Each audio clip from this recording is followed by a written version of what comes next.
ISO 27002, security controls or a wish list you can't fund. Pushpin for non-technical readers. If you're an expert, it's simplified, but still practical. Ever seen a security spreadsheet where everything's green, but nothing actually happens? That's security theater, looking safe without reducing real risk. Performing arts. ISO/IEC 27002 can be a powerful guide, or a massive time sink. The difference is one word: context. Here's what you'll get: how 27002 really works, when it helps, when it doesn't, and how to implement controls that actually operate. The basics: what ISO/IEC 27002 is, no fluff. ISO/IEC 27002 is a catalog of information security controls. Think menu, not recipe. It's not certifiable by itself. ISO/IEC 27001 is the one tied to certification because it requires an ISMS and operational evidence. The 2022 edition reorganized the catalog into 4 themes with 93 controls. The 2013 edition had 114 controls and a different structure. Bar chart. The 4 themes are: * organizational, governance and how work gets done. * people, culture and employee lifecycle. * physical, spaces and equipment. * technological, logical and technical controls. 27002 explains what controls exist and what they're meant to achieve. It doesn't tell you which tool to buy, how often to run the process, or who must own it. That's on you, and your context, risk, business needs, constraints, and obligations. The real problem, when 27002 turns into theater. Theater looks like this. A document says, implemented, but nobody runs the control day to day. It usually happens because 1. Controls are picked because the standard says so, not because risk demands it. 2.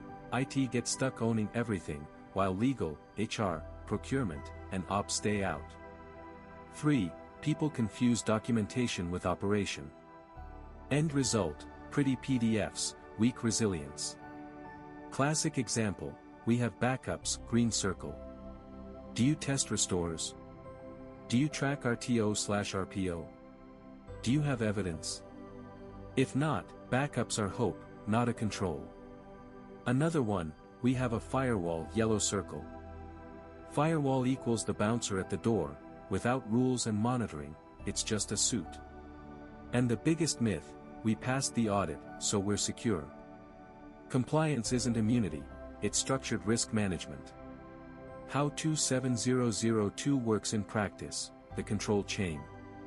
27002 works when you treat it as building blocks for risk treatment, not as a flat checklist. A control should be tied to 5 things. * the risk it addresses. * the control objective, what changes. * an owner, role-based. * evidence, how you prove it runs. * a metric, how you know it's effective. Miss one, and the control becomes decoration. Simple mental model. Risk objective control operation evidence improvement. This is where the SOA shows up. Red circle.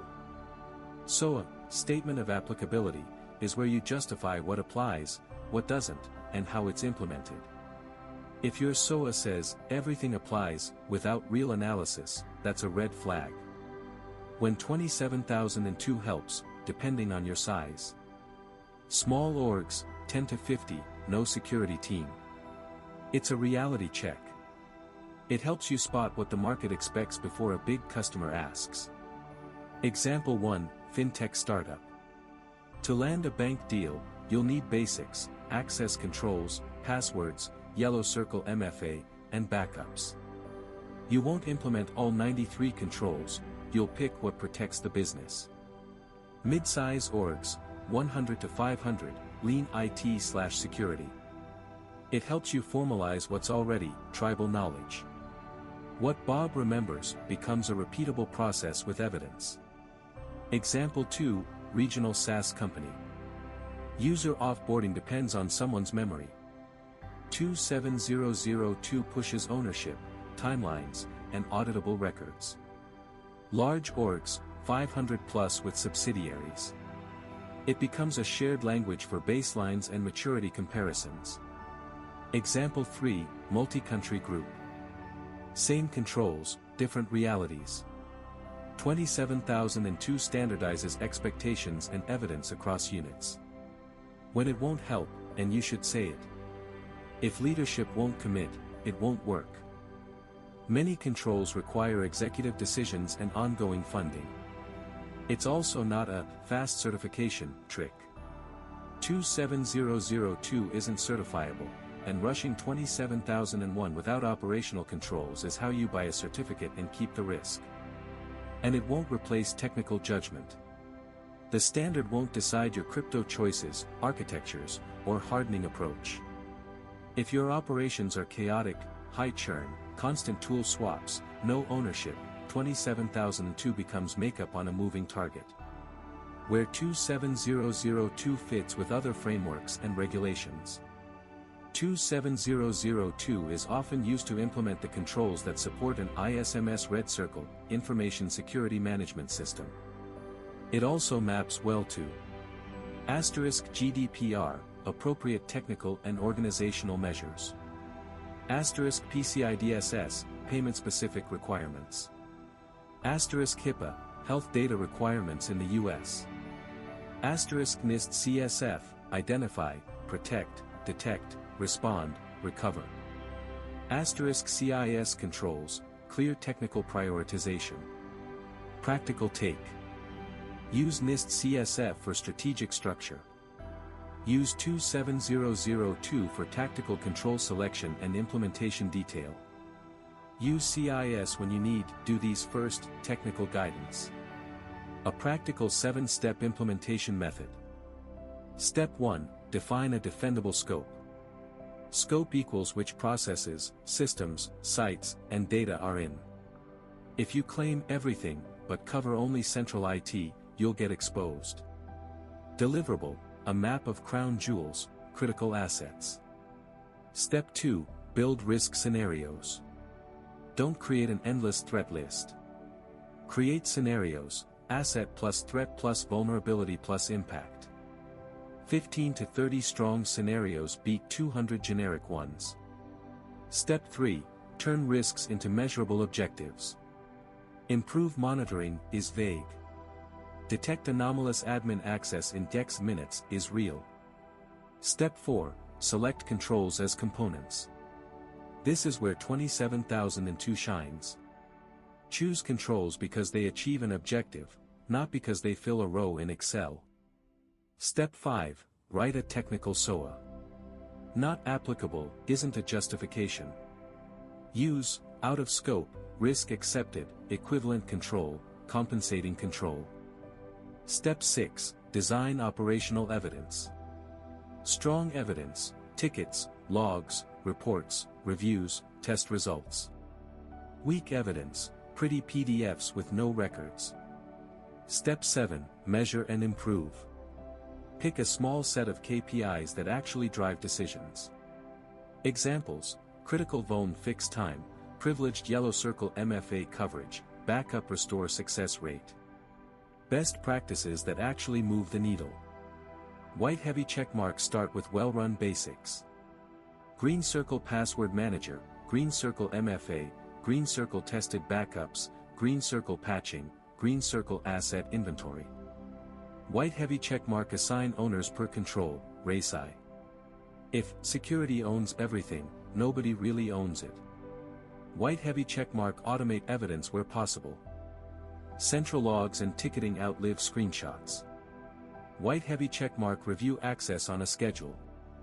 Monthly for privileged access, quarterly for general access, adjust to risk.